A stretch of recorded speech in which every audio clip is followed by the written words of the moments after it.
Aujourd'hui, j'ai envie de porter un message. Vous savez, récemment, on a tous vu Fally Ipupa qui a rempli le Stade de France. C'était merveilleux. Levez la main qui était au courant. Il n'y a pas que la communauté africaine qui existe ici en France. Mais généralement, vous allez voir que à chaque fois que vous organisez la fête, on se soutient. On est très, très nombreux. On est tous là, on se mobilise, on se donne toutes les forces possibles. Vous allez voir, par exemple, une grande institution, de grandes entreprises, vous dites, on a envie de faire quelque chose qui va éveiller les consciences. Vous avez besoin de financement, on ne va jamais vous financer. Par contre, vous allez les voir, vous dites, on veut faire la fête, même si l'artiste est éclaté, on va vous donner le financement pour faire cela. Tout simplement pour vous faire comprendre quoi? Ce qu'on est en train de faire là où vous êtes là, ça ne plaît pas à ceux qui veulent toujours nous voir à la même place.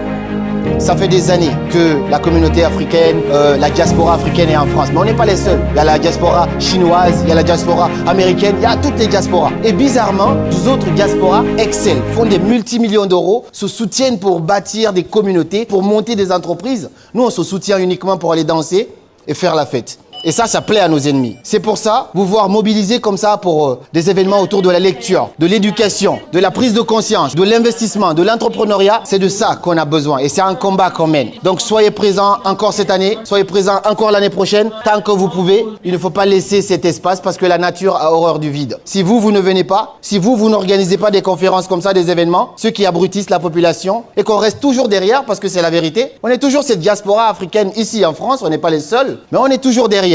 Et c'est nous, on fait le ménage, c'est où on est dans les transports pour nettoyer les trains, c'est nous, on est des éboueurs. On doit maintenant changer la donne. Et pour changer cette donne-là, il faut investir dans le cerveau. Parce que plus on sait, plus on est. Et plus on est, plus on aura. C'est ce message que je voulais vous véhiculer. Donc pour terminer, dans cette quête, c'est une lutte, c'est un combat qu'on mène. On pourrait se limiter, pour ceux qui me connaissent, je suis entrepreneur, je suis sur les réseaux depuis maintenant, ça va faire plus de 8 ans. J'ai généré des centaines de milliers d'euros avec Internet, avec mon business. Sans organiser de conférences, je m'en sors mieux.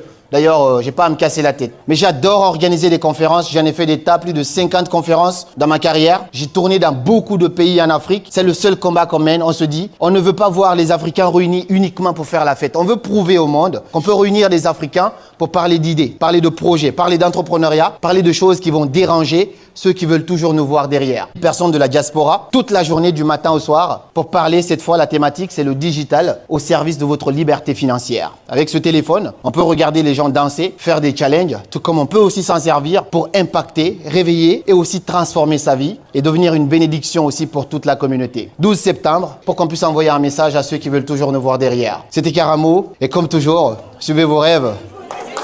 Merci beaucoup.